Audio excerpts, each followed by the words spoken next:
Thanks a lot for everyone for joining us here today.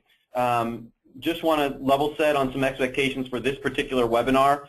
It really came about because we're going to be out in LeadsCon in a couple weeks talking about how to optimize and use analytics to optimize leads across all different marketing channels, and understanding and recognizing that today lead generation can take a lot of paths, and there's a lot of opportunities to drive inbound leads through advertising and communication efforts. And so, how can we as TARGUSinfo help our clients better understand who their audiences are in terms of best in performance from a lead, and wanting to go out and fine-tune and target those leads and drive more of them in through various marketing channels. So the first thing here is media optimization strategies and tools for making those very difficult media buying decisions. We're hoping to address a couple of key questions around cross-channel convergence. The first is which, that starting point of how do I segment my leads into audience groups based on their performance, based on those audiences that are most likely to be your best leads. What will help me understand which channel is doing the best job at driving those leads in, so you can invest your marketing dollars in those channels and deprioritize those that aren't working that well. And then once you understand that, okay, where do I go out and find that best audience in that channel? Is there a particular programming or schedules or sites I should use in my targeting efforts, and frankly, which locations or parts of the country am I drawing those best leads from? Those are all things that we'll explore. In addition to, once we know where to find them, what's the best, most relevant message that we can deliver to those leads to drive them into our channels, and then the media plan necessary to go out and get them. So we're going to take steps through our Element 1 analytics platform, which Paul referenced, and a use case in doing this. And then we're going to wrap up with an actual client of ours, an EDU lead gen use case that's taken this platform, implemented it within their business, and seen some great results. So let's go ahead and get started here. But first, wanting to talk about, generally speaking, how do we use segmentation, and what is segmentation? And Paul noted that a lot of this industry is using scoring to prioritize leads. What segmentation does is allows you to put a face and attributes associated with those scores. And so segmentation models are really designed to assign leads or cluster them based on common attributes that we can use to describe them. And so we'll look for behaviors around their likelihood to be a lead, their value as a lead, and then certain demographic characteristics as well as a function for grouping leads into distinct segments. There's a couple of assumptions here when we talk about segmentation. The first of which is that all leads are not created equal. They're not all the same. There's differences there that we can measure. The second of which is that their behavior is not random. Those that are more likely to enter their information on a lead form, that's something that's distinct. There's a behavior that's a pattern to that among common segments, and we can use that as a measurement. And then finally, once you've identified leads into segments or audience groups, there's different marketing strategies that can be applied and are needed for different segments. There's certain messaging that's going to be relevant to some segments over others, and so those things all need to be taken into account, and those are what we go in with an open mind towards as we segment lead pools. And so finally, just want to introduce once again, our segmentation and marketing analytics platform is called Element 1, so I'll be referring to that a lot. And we're actually going to go in and do some real analysis in the platform around this area. Before getting into that, I did want to just give you some background on our methodology for building these audience groups, these segments. And as Paul mentioned and discussed, we have a tremendous identification layer in our architecture that gives us a huge advantage in terms of looking at all U.S. households at the individual level and understanding at that level common demographics and behavioral differences among those households. So that's kind of the foundational layer that we use. From that, we've built 232 distinct elements. You can think of those as micro segments or clusters or groups of those households exhibiting common demographic, neighborhood, and behavioral characteristics. From those 232 distinct elements, we've rolled those up into 172 tactical segments. This is a very granular view of the total U.S. households that we use to apply to our clients and allow them to create custom groups or audience groups based on these very granular segments, very tactical segments. These audience groups, which is at the top of this pyramid, are really based on client business drivers and your own lead data. So we're looking to see who are the leads coming in, how do they score against these distinct elements and eventually these tactical segments, and grouping those into much smaller audience groups between 5 to 10, exhibiting a very particular behavior that's highly relevant to a particular industry or business. So what does an audience group look like when we do roll that up to the highest level? Going, remember, from all U.S. households to 5 to 10 audience groups, there's a lot of steps in that process, but what do we end up with is typically those 5 to 10 groups that are bucketed based on a common behaviors.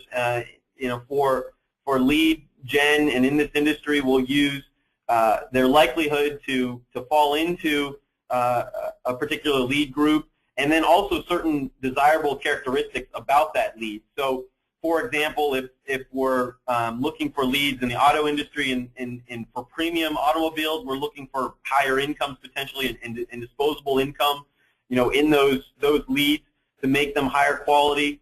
In the education space, we're looking for that desire to go back to school and complete certain degrees.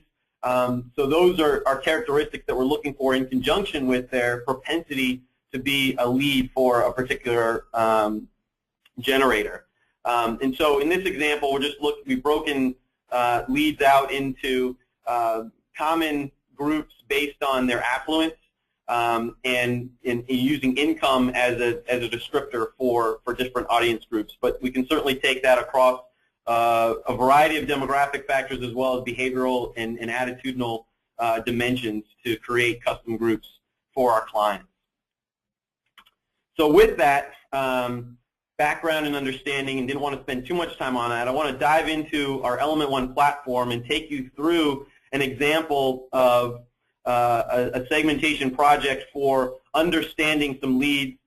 These are example leads are from an auto lead aggregator, and so we're going to use that as an example. There's approximately 50,000 to 60,000 leads that we brought into our platform, and I'm going to take you through kind of a process we would do to better understand who those leads are, create defined audience groups for those leads, and then better understand which channels are driving those leads in, and then how we describe those leads at a more profiling level.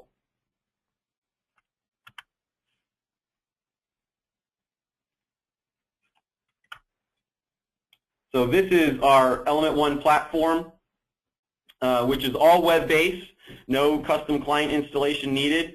Our clients have direct access to this, and any data they upload goes into the cloud and is behind those firewalls that Paul described, the Fort Knox of our company.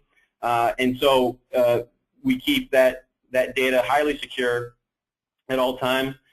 Through the platform, our clients have the ability to upload as much lead data as they choose, and that could be for various campaigns or everyone that they've seen coming through and want to analyze and understand what those leads look like. This can be done just for the media and messaging optimization that we're talking about today, or for providing added value to your advertisers that are looking to secure leads from you. They may want to have a better sense of what comprises those leads outside of that lead form data. There's 14,000 different attributes available in the Element One platform, and all those can be brought to bear in terms of profiling individual lead groups. So let's go ahead and jump in here. I've already preloaded this sample data set of auto leads into the platform. Like I mentioned, about 60,000 of those. And I built custom profiles around that. The next step then would be to go into our customer analyzer here to understand what those leads look like relative to this 172 segment universe that we've defined. And so what we're looking at here is essentially all those leads loaded in relative to a representative geography of where they're from. So taking the total segments in that geography, or those zip codes that the segments were, or the leads were pulled from, to get a sense of the total opportunity of everybody that could have been a lead in that geography as kind of the benchmark, and then we compare that against who actually became a lead to get a sense of their propensity to be a lead. And so here we're going to start, just for example, segment 1.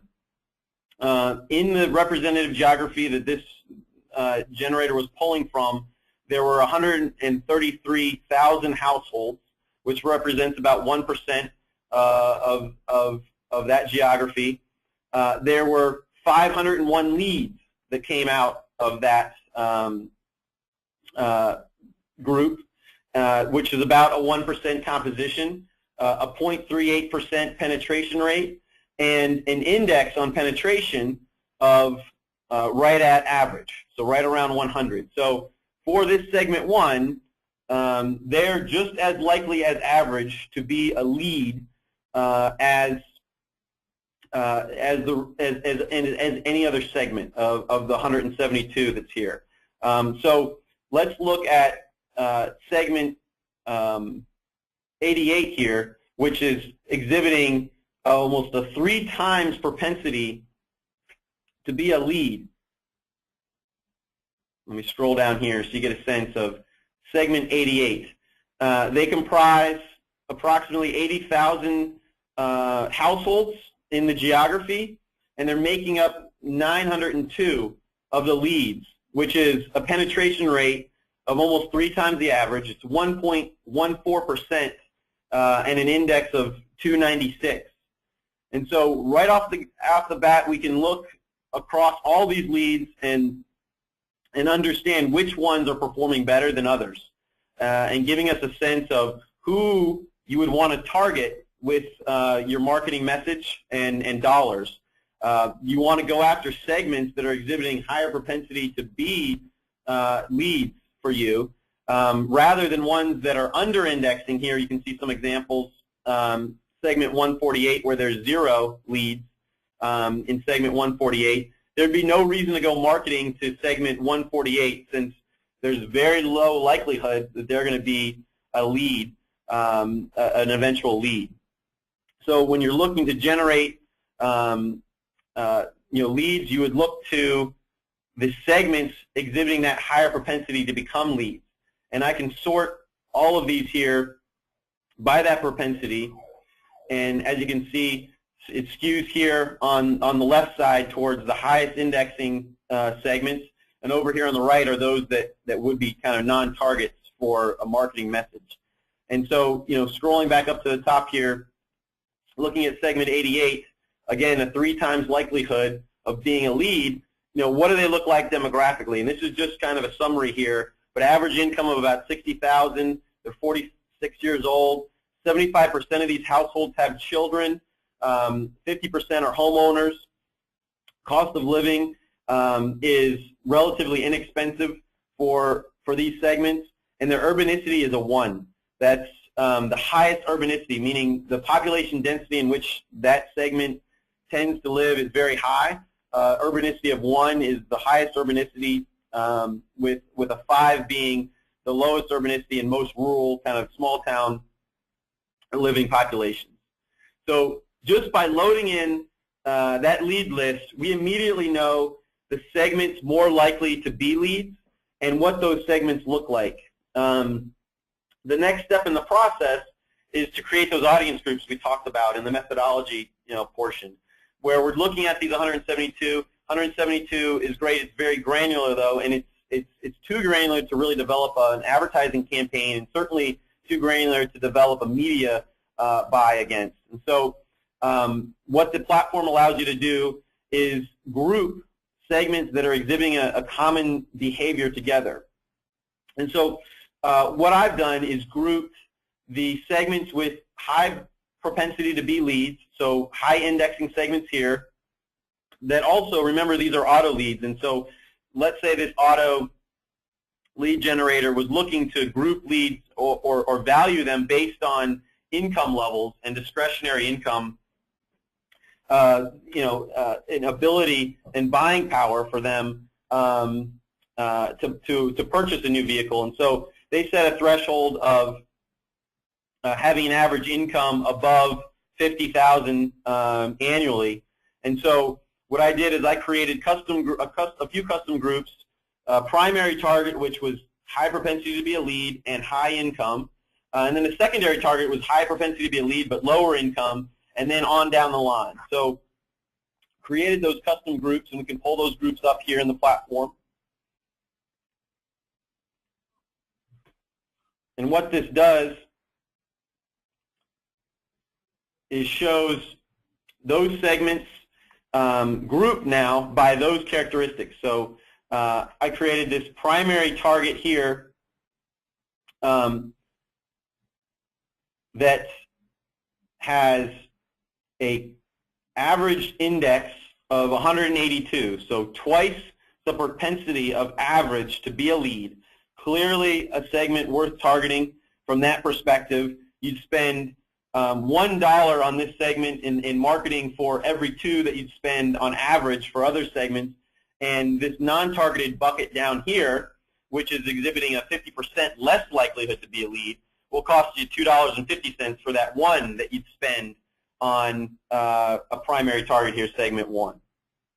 So the combination of that high propensity to be a lead and then also that average income is approximately $80,000 makes them an attractive target for those lead buyers in the auto industry. And so clearly a segment worth targeting here. The average age of the segment is 50. They're not as likely to have children, 38% having children, 62% homeowners, so a higher proportion of homeowners.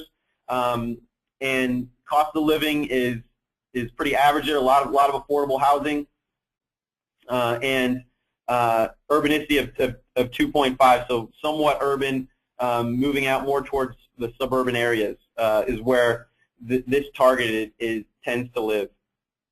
And so really quickly here, we just took a data file of just leads. That's all we knew about them. In this case, we had address information, used that to match to segments, and then group those segments based on some common behaviors and demographics. And immediately we have an audience group worth going out and pursuing and tailoring marketing towards. So if we think about kind of what we want to talk about today, that's one of the key things is defining that audience group. Instead of casting a very wide net, going after everybody with your media buying, isolating that towards a smaller proportion that's going to be much more likely to drive leads. And so in this case, we're looking at this primary target being about 8% of the total universe. If we combine the primary target and secondary target, that comprises about 15% of the total opportunity, but it's driving almost 30% of the lead traffic.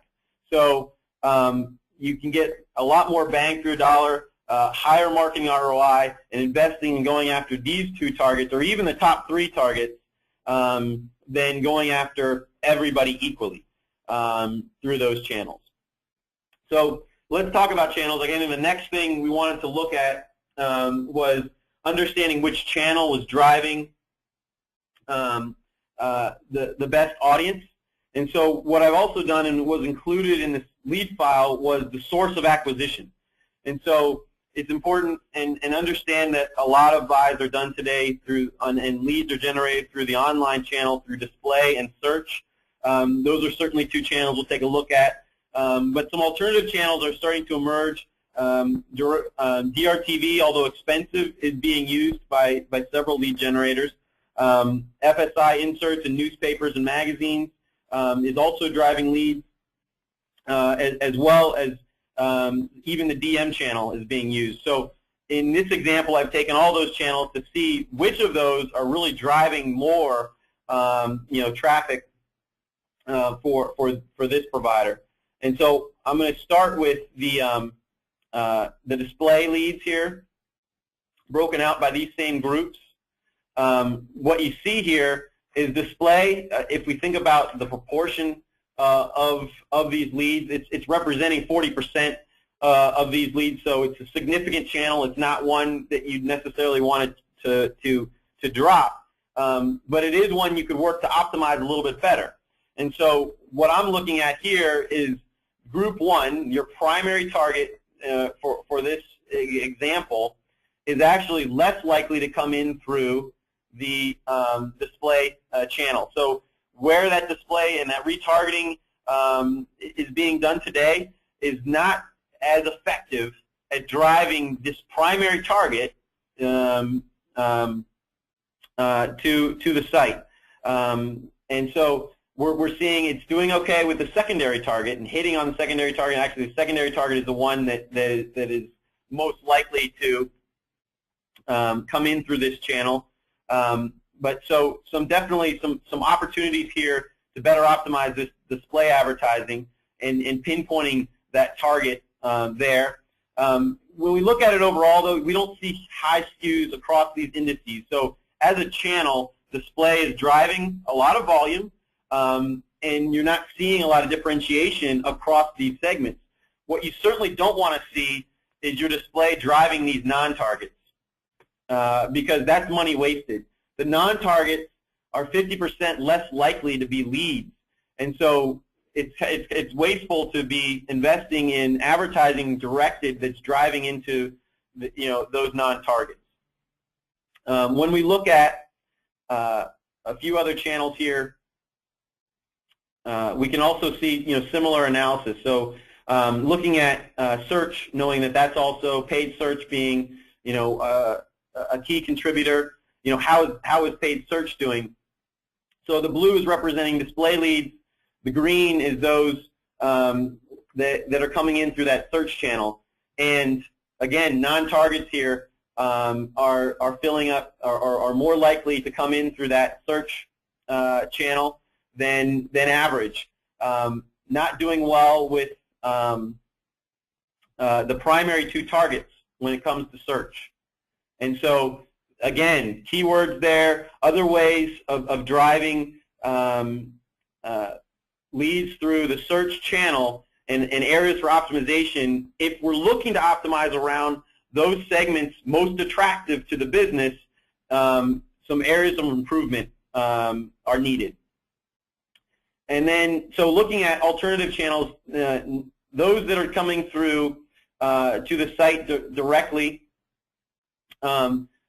we see you get good lift from the 2 primary targets here, just coming through the native site, and that's being driven in through some other channel. So let's look and see how the other channels are doing relative to the segments we've identified, the groups we've identified. Let's start with DRTV.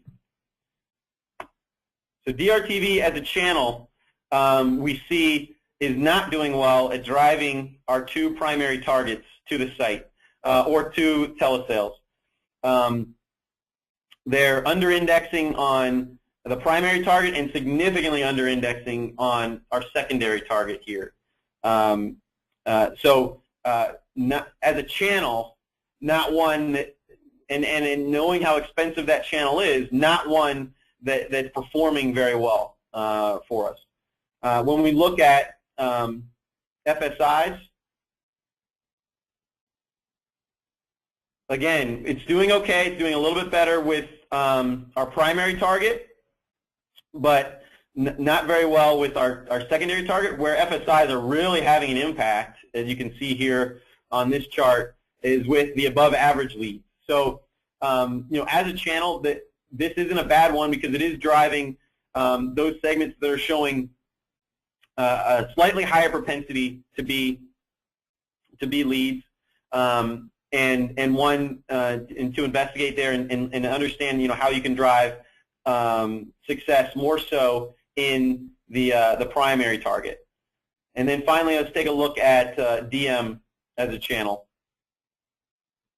So DM is the first one that we've looked at outside of our two primary online channels where there is success with the two primary targets here, Group 1 and Group 2.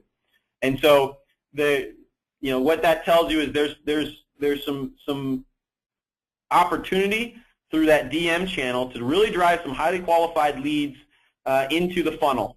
And so this is just example representative analysis, but really one of the focal points of the discussion today is how you can effectively leverage this platform to really understand the channels that are working and those that aren't working. And then those that are working, how do you optimize against those? So the first step, particularly if you're looking at DM, is to understand the geography in which your leads are coming from. And so in the platform, we have a module called Analyze Markets, or the Market Analyzer, where you can go in for any custom group that you've built, project that onto any geography. And so I'm going to go in here and grab the primary group that we created.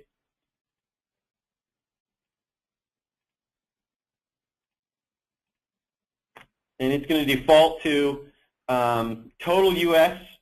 Against the states. I'm going to go ahead and grab media markets from that.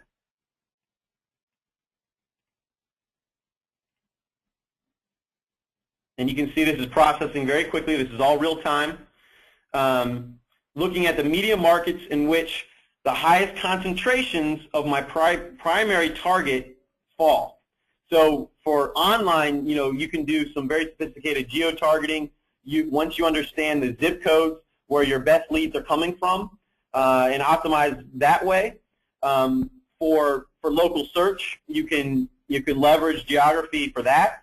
And then, the channel that we isolated through our channel analysis was DM. So we immediately know the markets where DM drops are going to be more successful, where there's higher concentrations of those key segments.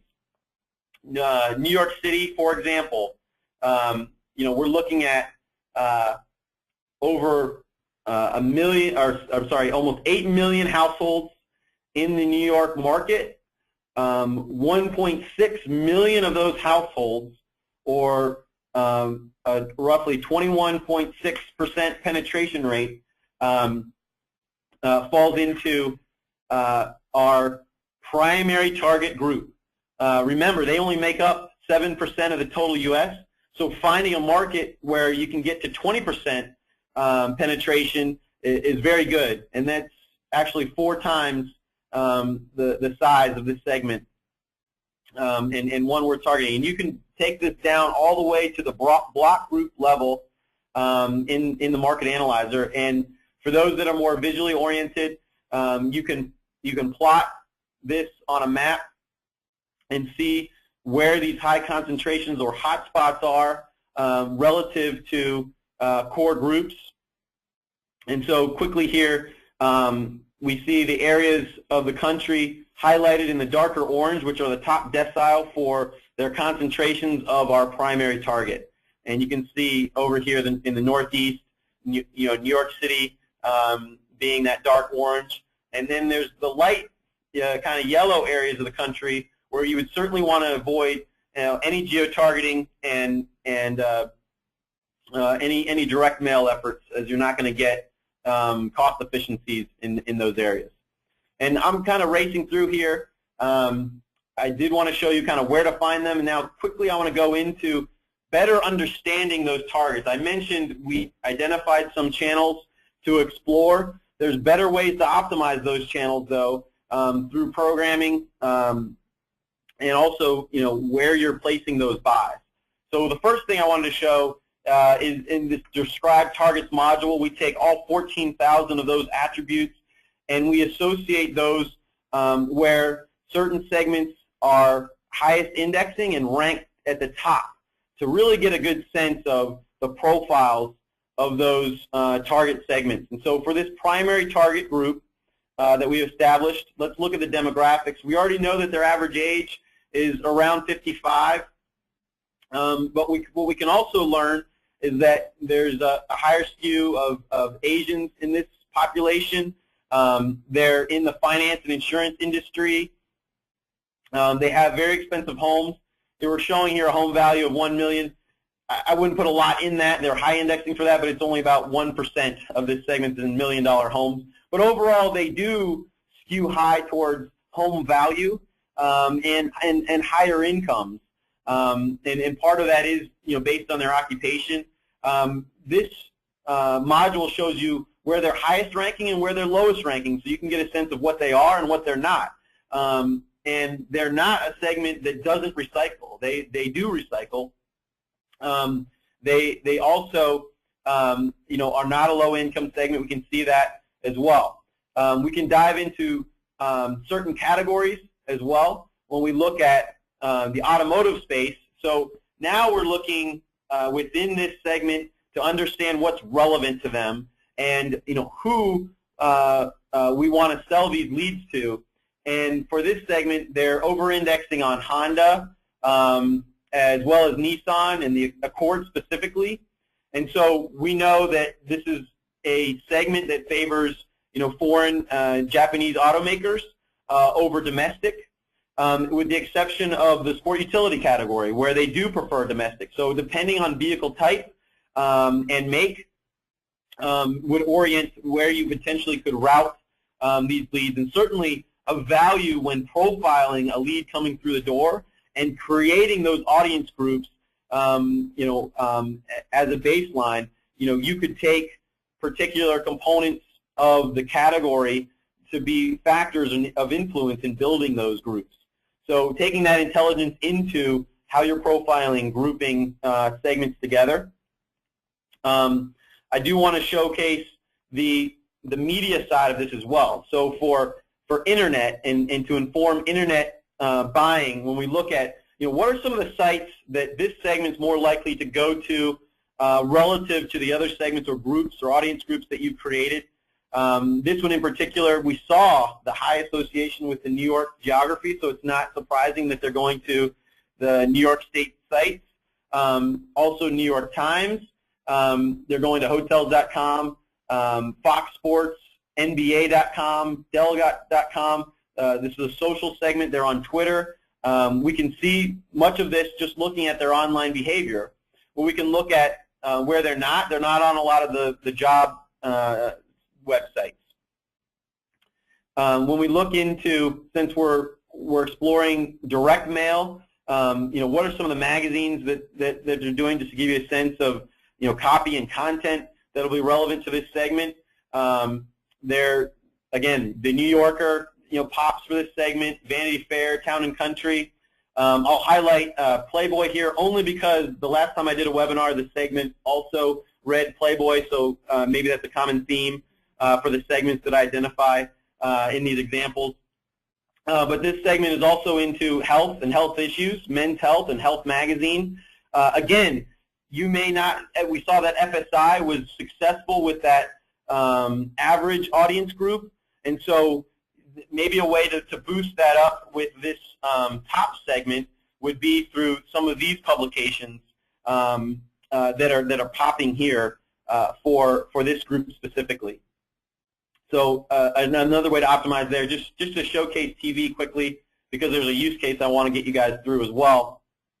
You can see what this segment is watching. We saw that DRTV was not an effective channel, but that could have been based on programming. That if the buys were executed against a different flight schedule that didn't include some of this programming that your primary target was watching, that could be a factor for that channel not being successful.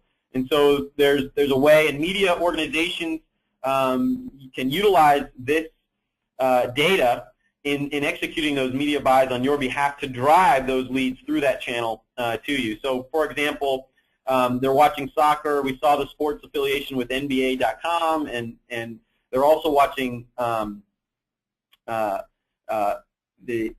of ESPN and some of the home-based networks. We saw that this is a segment that tends to own their home, so HGTV is popping here for this segment. But really, the highlight here is just the depth of data that's available in this platform. This is just scratching the surface. I think I've mentioned a few times that there's 14,000 plus attributes available. This is a module that allows you to get to that data very quickly and isolate it around segments and audience groups that are important to you, and in particular those that are better performing leads. So with that, I want to jump out of the platform and back into the presentation. Kind of what does this all mean? What does it end up looking like? Once you've created these targeted audience groups, you create very detailed profiles for each one. This gives you context and visuals to use within your internal marketing organizations. You can't hand an agency just the platform and say, go to work, I want a campaign built around this audience group 24. You need to really put some definition around who that is through the platform, pulling out profiles and attributes that matter, and create more of a persona around those audience groups, and really give the agencies something to work with when developing that creative. That's how you optimize and get more bang for your buck through relevant messaging that's impactful to your target audience. And so let's take a quick look here. I know we're running a little short on time on the and a real-time example, a lead gen company in the EDU space that used our platform to prioritize their leads. They really wanted to understand who they should prioritize. They were already using verification and scoring, but they wanted to add another layer to that, and that was segmentation. So using the platform, they used Element 1 to identify leads that were more likely to be ideal students, those that were coming through as leads that would be valuable to different institutions, and a mechanism for routing to certain institutions. So they identified those segments that were ideal and those that were less than ideal. Very similar distribution that we looked at in the example in the platform. You know, from that, they used a combination of their likelihood to be an ideal student and their lead propensity, and the volume that they were seeing from those leads to identify the strategic segments that they really wanted to target. So this grid here shows performance on the vertical axis and the volume on the horizontal. And this upper right quadrant is those segments exhibiting, you know, high likelihood to be ideal students as well as propensity to be a good lead for them. And then high volume also. They were getting a lot from those audiences. So those were the segments that they identified as key and began to target. The first step that they did is they found regions of the country where their key segments were located, just going into that market analyzer that I showcased in the platform, and they were able to locate, you know, where those segments were and where to go after them. They used geo-targeting tactics to do that. With all this data and information, they were able to optimize their media plan. They focus their media efforts on that primary audience group that they identified. So the same steps that I just went through, looking at the media channels that were best suited for those audiences, fine-tuning on those, using the geography as a component to that, as well as the online behavior and understanding the sites that their targets were going to. I think more important than the sites that they were going to were the sites that they were not going to, and cutting those out of their media buys and increasing their buys in the sites that they were going to. It also allowed them to tailor messaging to be more oriented towards those key segments and those profiles, and be much more relevant to those prospective students that were more likely to come in through their channel and filter in through. This allowed for real-time segment marketing. When they got to the landing page, they were delivering them with messages that were much more relevant to them. They could also do school routing based on that lead performance and certain tiers of quality to certain institutions, which increased their performance with those institutions and overall their sales. Let's look at those results. This is a real example. They reduced, by using these optimization techniques, they were able to reduce their overall media spend by nearly 10%. And you're saying, okay, well, they reduced their media spend, but what did that do? Well, they actually increased their enrollment rates by 10% as well. And part of that was through identifying those ideal students and passing those through to the right institutions, and that appropriate matching increased that enrollment. And as a result of that, they increased company revenue by also 10%. So a tremendous success story and an example of how really understanding your target audience and optimizing your media strategies and channels appropriately can lead to much better results. And so with that, I'm going to wrap up. I do want to confirm that we don't have any questions here, which I've been racing so fast through this that I wasn't able to check everything. But it looks like we don't have any questions, but if you do, please go ahead and submit those now.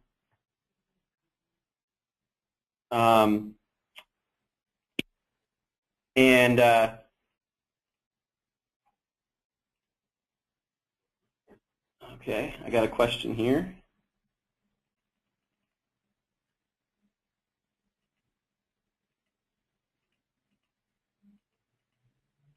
And the question is really around the rate sheet. How much does this cost? How is this implemented? And I can't really talk specifics. I'd ask that you reach out to your TARGUSinfo account executive for that.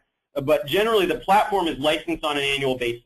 And what comes with that license is a certain number of seats or users to the platform. And what comes with that is unlimited data upload. So you can really do as much analysis as you want within the platform and associate as many leads as you want to segments, all within the platform, and really fine-tuning all the steps I've taken in the platform and showcased for you today are all available through that process. Now, there is a difference when you want to come out of the platform and actually act on some of those leads if it was through a direct mail effort, or to identify those leads online, which is certainly something that our Ad Advisor product allows you to do. There's different pricing for all of that, but the basic analytics and the platform itself are an annual license. That's a good question. Sorry for not clarifying that.